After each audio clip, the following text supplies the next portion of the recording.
A agricultura sustentável é mais lucrativa? Este é o terceiro episódio da série Paradigmas do Agro. Para aqueles que estão gostando dos nossos vídeos e quiserem continuar recebendo os conteúdos técnicos, basta curtir este vídeo e se inscrever no nosso canal no YouTube.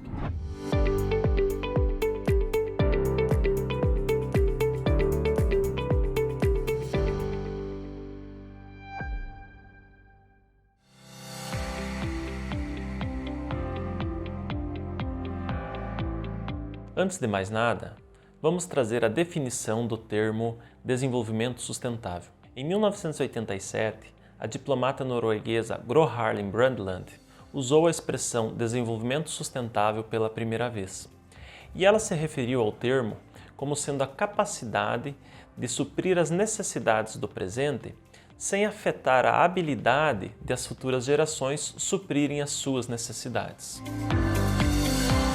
Trazendo este conceito para o contexto da agricultura tropical, uma propriedade rural cujo sistema produtivo é sustentável tem suas vistas voltadas para a preservação dos agroecossistemas, especialmente a preservação dos solos, pois, se produzirmos alimentos sem conservarmos o solo, não estaremos garantindo para as futuras gerações de onde tirar os seus alimentos, devido à impossibilidade de produzi-los em solos degradados. Desta forma, não haverá desenvolvimento sustentável. No entanto, todos sabemos que nenhum negócio para de pé se não der lucros. Logo, a agricultura sustentável precisa de um equilíbrio entre a preservação dos agroecossistemas e a maximização dos lucros na propriedade rural. Por muitas décadas, convencionou-se que a preservação dos agroecossistemas estava em lado oposto à maximização dos lucros e que isto só era viável em pequena escala de agricultura familiar.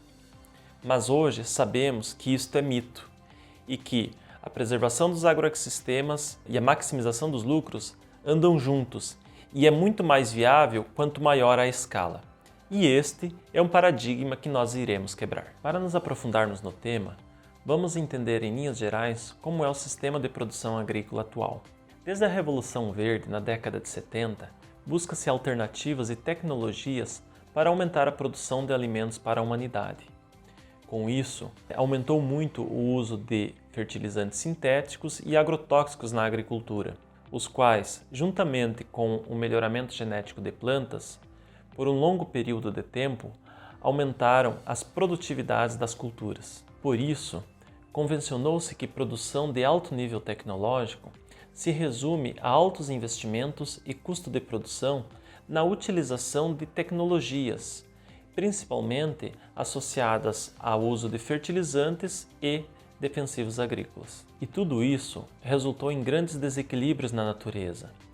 Resultou na degradação biológica dos solos, na desestruturação física e na erosão dos solos, na eliminação de inimigos naturais de pragas e doenças das culturas comerciais, entre outros problemas. Desta forma, o produtor rural ficou dependente das grandes empresas multinacionais para produzir alimentos.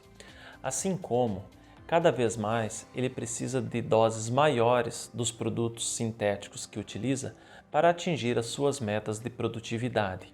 E, cada vez mais, segue no rumo da degradação dos solos e do desenvolvimento insustentável do negócio. Quando falamos em agricultura sustentável, não estamos nos referindo à agricultura orgânica, ou a extremismos como que teremos que abolir os produtos químicos dos sistemas de produção agrícola.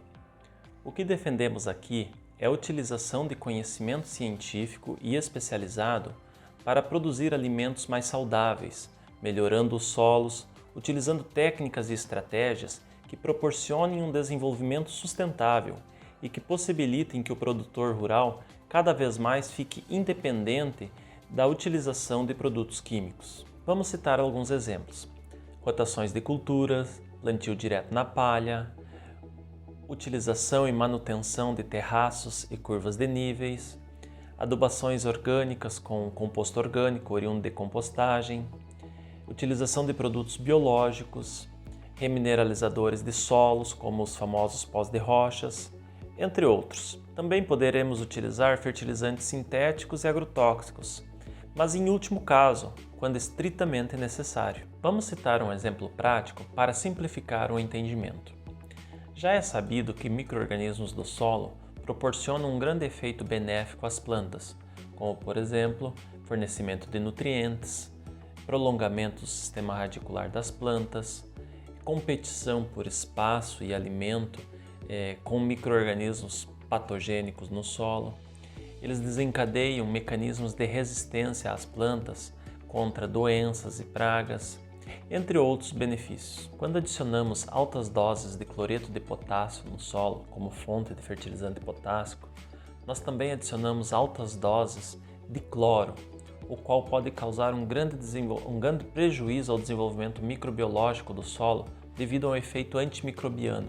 Portanto, todos aqueles benefícios que nós temos proporcionados pelos micro-organismos do solo que eu citei há pouco vão ser perdidos pela morte ou eliminação dos micro-organismos pelo uso excessivo de cloreto de potássio. Além disso, se não bastasse esse problema, esse fertilizante também tem um efeito salino muito prejudicial ao sistema radicular das plantas, que pode ajudar a desidratá-las. E se isso não bastasse, esse fertilizante químico, que é o mais utilizado pelos produtores rurais como fonte de potássio, atualmente está em patamares de preços exorbitantes, que muitas vezes torna inviável o seu uso. Uma prática mais sustentável que a utilização de fertilizantes sintéticos ou cloreto de potássio, neste exemplo, é a utilização de adubos orgânicos de alta qualidade, composto orgânico produzido na própria fazenda, o qual vai ser produzido por um custo muito mais barato por hectare do que a aquisição de fertilizantes sintéticos, assim como vai fornecer de forma satisfatória as necessidades minerais das culturas, mesmo em comparação ao que seria fornecido pelos fertilizantes químicos. Só que, além disso, ele vai fornecer substâncias orgânicas estáveis no solo, vai fornecer micro-organismos benéficos, vai aumentar a atividade microbiológica do solo, vai aumentar a capacidade de retenção de água do solo, o que vai proporcionar às plantas maior resistência ou resiliência para suportar veranicos e secas. E melhor do que isso, todos esses benefícios podem ser alcançados independente da escala de produção, em pequena escala, em grande escala. Aliás, quanto maior a escala, mais viável é a produção de adubo orgânico na fazenda. Para ficar mais claro, vamos citar um exemplo com dados reais de produtores rurais que já estão adotando esta estratégia mais sustentável da utilização de adubos orgânicos com composto orgânico nas suas áreas agrícolas.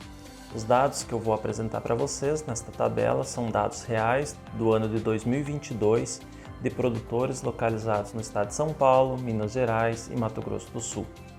Vejam que, usando o método tradicional com fertilizantes sintéticos, para todas as culturas o custo por hectare ficou mais alto do que o custo com o método mais sustentável, com a adubação orgânica.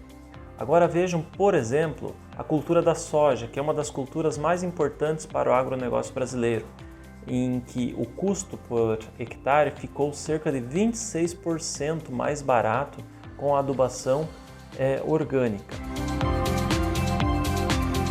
Eu mostrei para vocês o exemplo da adubação, mas vocês conseguem imaginar como ficariam muito mais baixos os custos de produção se substituíssemos também os agrotóxicos por produtos biológicos, os quais têm um custo de produção em média 10 a 30% mais baixo, dependendo do contexto e do tipo de produto que está sendo utilizado?